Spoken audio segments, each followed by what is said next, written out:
Hi everyone, it's Elaine Biss, and today I wanted to talk to you about some brushes that I purchased, some of the brushes that I use in events, and I wanted to share some of my tips and tricks when using Oriental brushes, as well as some vegan options for people who may not want to have animal fibers in their brushes. So let's get started, shall we? Oh, and if my nails look blue, it's because I dyed my hair blue, and it's just eventually I'm gonna show my face. I like the hair color, but man, this is just not coming out. Okay, so my go-to pen is the CREDITS-Elaine pen, and this is my favorite pen in the whole wide world, and luckily it comes in a vegan version. So most of the refills though come in a sable brush, and that's how you know that they're authentic. They do come in a vinyl. This is, I believe this one not to be authentic, this part of the pen. The case of this pen, however, is authentic from the CREDITS-Elaine company. Whenever you purchase a pen from the CREDITS-Elaine company, usually the logo, I'm gonna get it a little closer so you can see. The logo is really prominent. This one's really thin. I bought the red barrel because I love red. It's part of my branding. Also, if you see in the back, there is like the writing is thinner, so much thinner that you can barely see it. I mean, I can't barely see it. So I'm thinking that the barrel on this one might be fake, but I like it so much that I really just don't care. This did come from overseas, so I really cannot, I cannot tell you with any type of degree that this might be unauthentic versus this one, but there's so many different things about this pen that make it not only heavier, but it's well crafted. These are like painted. These things are painted, whereas this is actually a piece of metal that goes around it. It's an actual piece. And this is enamel versus this is just a metal barrel, and it's very light. Now, considering that this is heavier and this one's lighter, I like the lighter one. I beat up my hands whenever I'm drawing, so whenever you purchase this type of pen, you need to use their special ink, and they do send you a couple in their little box. You can't use just any ink. You have to use this type of ink. However, I believe with the vinyl you might be able to get away with using no, I'm sorry, not this one. This one. I believe with this one you might be able to get away with like refilling this, because this is actually easy to refill, and you might be able to use other types of inks, and I'll talk about inks later. But this is your vegan option. It's vinyl, and your non-vegan option. And if you're asking me why that matters, is because I don't know how the hairs are harvested. Some, like for example, I know that sables are endangered, and you can only import into the United States so many sables. So once they're in that endangered list, you kind of want to stay away from them. So, but there's other fibers, other natural fibers that you can use, and I'll show you what they are.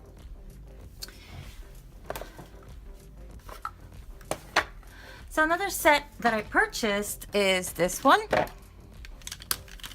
and I haven't used it yet, as you can see. These are natural fibers. This one is I believe this one is like wool and goat hairs, and as you can see, they kind of shed a little bit. Just try to be kind to them. I kind of got this set because of this one. I wanted to be able to paint and really explore what this particular brush can do. I saw someone using it for kanji lettering, and I thought it would be so cool to draw huge fashion illustrations and make huge skirts with these downward strokes with this thing. So I'll eventually make a video using these. I believe these, however, are for writing. These ones right here. I don't know if this is sable. I really don't know. Sable is not illegal or endangered to bring in from other countries. Like I said, as long as there is tiny bits at a time. And here, this is wool. This is just regular cheap wool. Now, because they're white, I am suffering from a lot of trepidation because I don't want to get them dirty. You can, in fact, use something like the Master's brush cleaner to clean it up, but I just, you know, I don't know. I'm just really suffering from anxiety right now.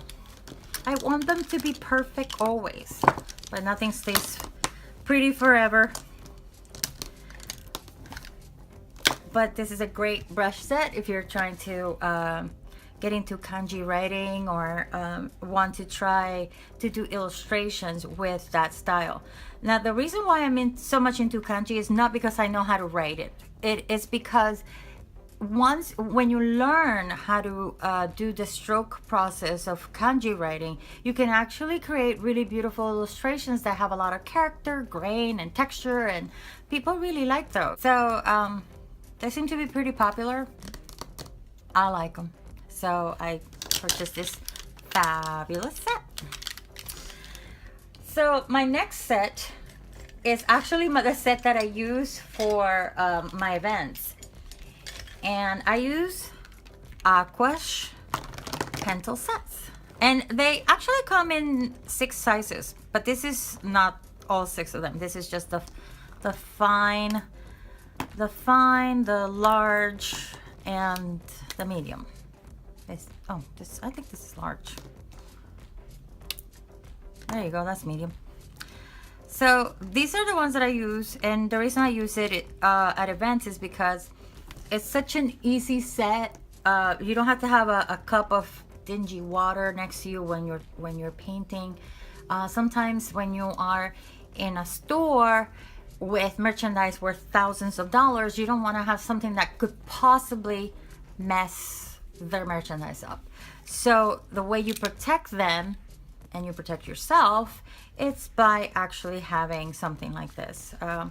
And these are pretty dingy because I just did 3 events back to back, and I haven't had time to clean it. And you do clean them with the cleaners. So let me show you how I would do it. So I just squeeze some water down, and you can see how it comes down here, and just go to town. I think I'm gonna have to move the thing. And I just go here.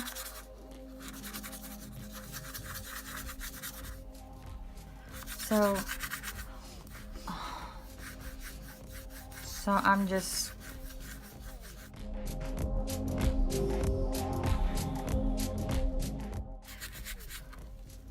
so you do that. Then you take a paper towel and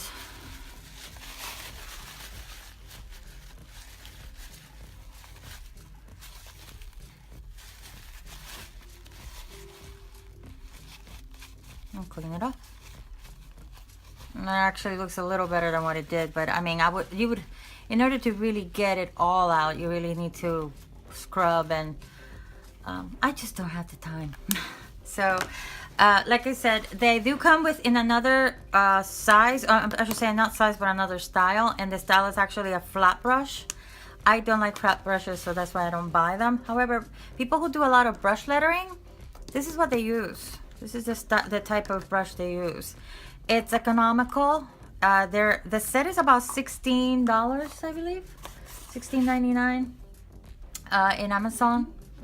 It might be a little cheaper. I don't know, or I shouldn't say cheap. I should say less expensive. And but it's a great set. I personally like it a lot. I still in my kick with Asian looking artwork. I wanted something that was a little bit more, that didn't look plasticky. And even this has a bunch of plastic on it. So this is your non-vegan option. The other ones were vegan because they have no animal product on it. So this is your non-vegan option.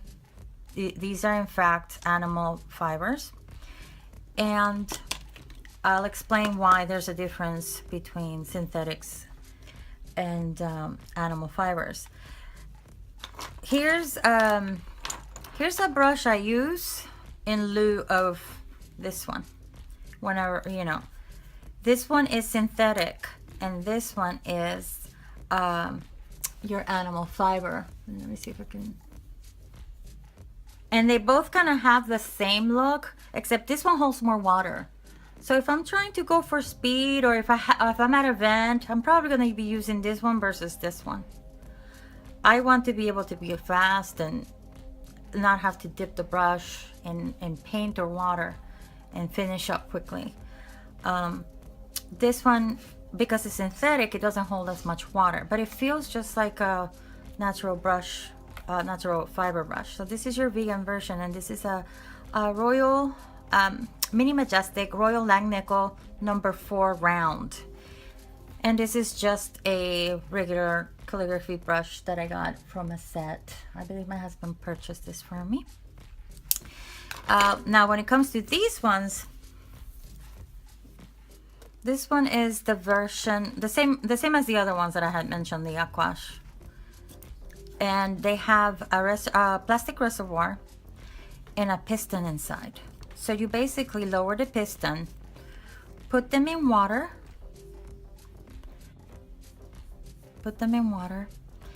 and pull the piston back, and it will aspirate the water through the funnel here and the bristles. Now, I've heard a lot of people say that the bristles fall out.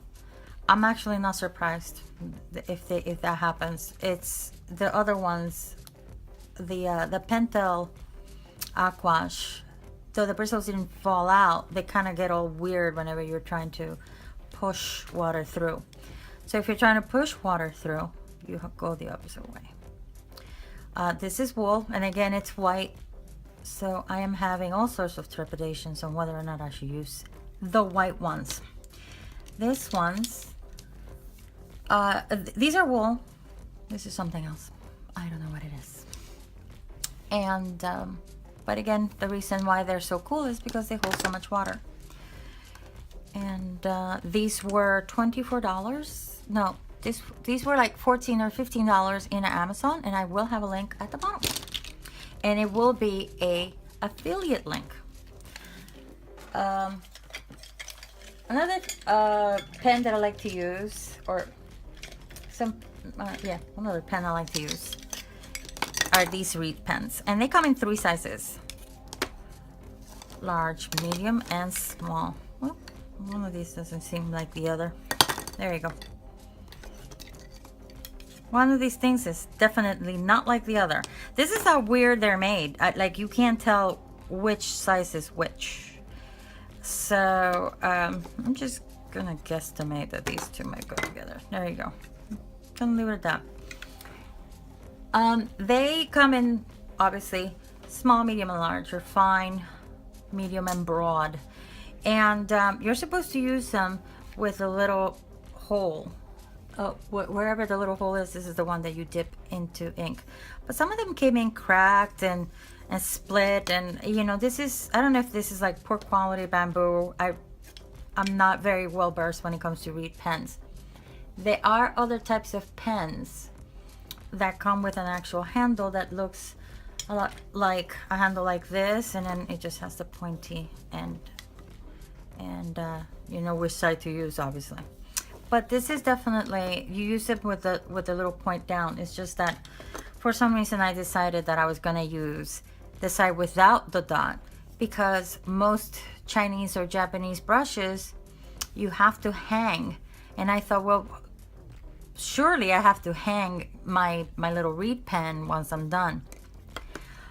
once you dip this in ink, it's inked forever. So you know, if you're OCD about that, you're just never gonna get them clean, and you can't like submerge them in water because then they'll absorb water and split. So just a heads up. So once you use these, they're just gonna be stained forever. I do have a little video of me drawing with these, as well as my Kuretake pens, and oh, I have another Kuretake pen that I mean, they say that this is a Kuretake pen, but I don't think it is. The only reason I could even think that it is because of how this part right here is made.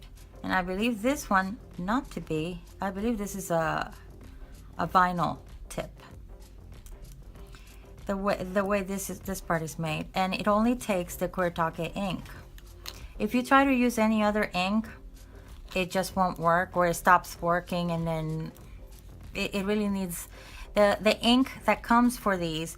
It's so it's like oily. It really moisturizes the bristles and things like that. So now let's talk about inks. Here's some of the inks I use. I haven't tapped this one yet, the Bokuteki. So I haven't used that one yet. But whenever, they always tell you don't use the liquid ones because this is low quality. But if you're starting out and you want to learn and you want to see how this ink behaves, this is actually perfect. So you just pour it into a dish like that, and you take your big brush, you dip it, and you paint. This brush is actually too big for this dish. But this ink stone, there's a reason why they give you an ink stone with these kits. You're supposed to take water, take a few drops, put it in there, and then take your ink stick and then rub the ink against this ink stone. That process itself is supposed to be very zen-like, very meditative. Can't even talk today. And that process just kind of helps you get the brush strokes in your head as well. Because if you don't have those strokes in your head, you just really can't put them down on paper. This is one of my more expensive ink sticks, and this one's lots of fun, and it smells really good. It smells like soap. And the reason why these ink sticks are so expensive is because they're actually made with trees that are very fragrant. They burn the bark, they mix it with some binders and waxes, and well, not waxes, but actually glues. And the bark will actually be very fragrant. So it's very fragrant, and they bind it with glues, natural glues, and then as you can see, the bottom is a little off, and it's because I have used it with this inkstone. So that process of grinding the ink with the stone and the water is supposed to be very meditative, very zen-like, and just kind of helps you get into the mood of writing. And you need to think about when you write, you need to think about what you are putting down on paper, the strokes that you're putting down on paper. So it's a really nice process. So I'm gonna put that here, and these are also a couple more that I use. I'm not big on this one. I don't feel like there's a difference between this one and this one. Other than the packaging, I always think that this is like student quality and this might be professional, but there's just really no difference. So other than probably the amount of ink that comes here, and it doesn't even say, this is 2 ounces, and this one doesn't say. Let's see. It doesn't say at all.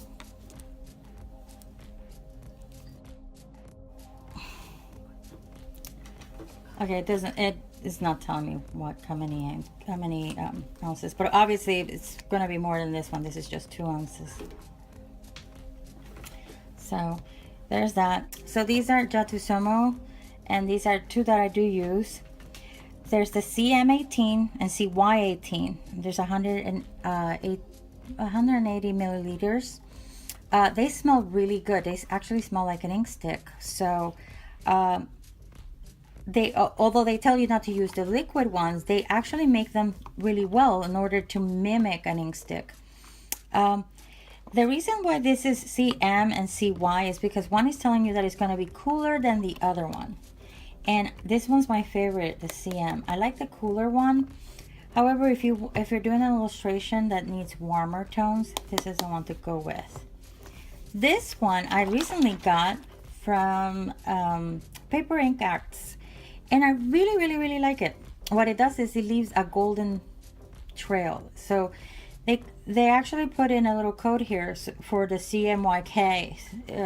For if you understand what CMYK is, which is cyan, magenta, yellow, and keeping black, they tell you here what this is, what this has.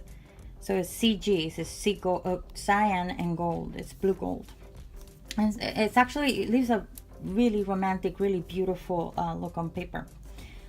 So maybe one day I'll do a video on that. But these are the inks that I use. You will need an ink stone, or at least a jar with a wide enough mouth that you can put ink inside and recap it. These inks do dry up real fast, but you can revive them with a little bit of water. So that's that. I want to thank you so much for watching and for listening to my material tutorial, this is like a tutorial slash haul slash this is what I use type deal. And I really appreciate you watching my channel and subscribing. I am almost up to 5,000 subscribers, and I do thank you so much for subscribing. The links will be, if you're interested in any of these materials, they're actually going to be below, and hopefully you can make a decision on whether or not you want to see how they work for you. They're not for everyone, and that's okay, but I really like them and I highly recommend them. The links below are affiliate. I do not have a Patreon, and I do not, you know, ask for money. So by you purchasing them using the affiliate link, it really helps me out a lot. So if you like this video, give it a thumbs up, give it a like, share, comment below, and go make something couture.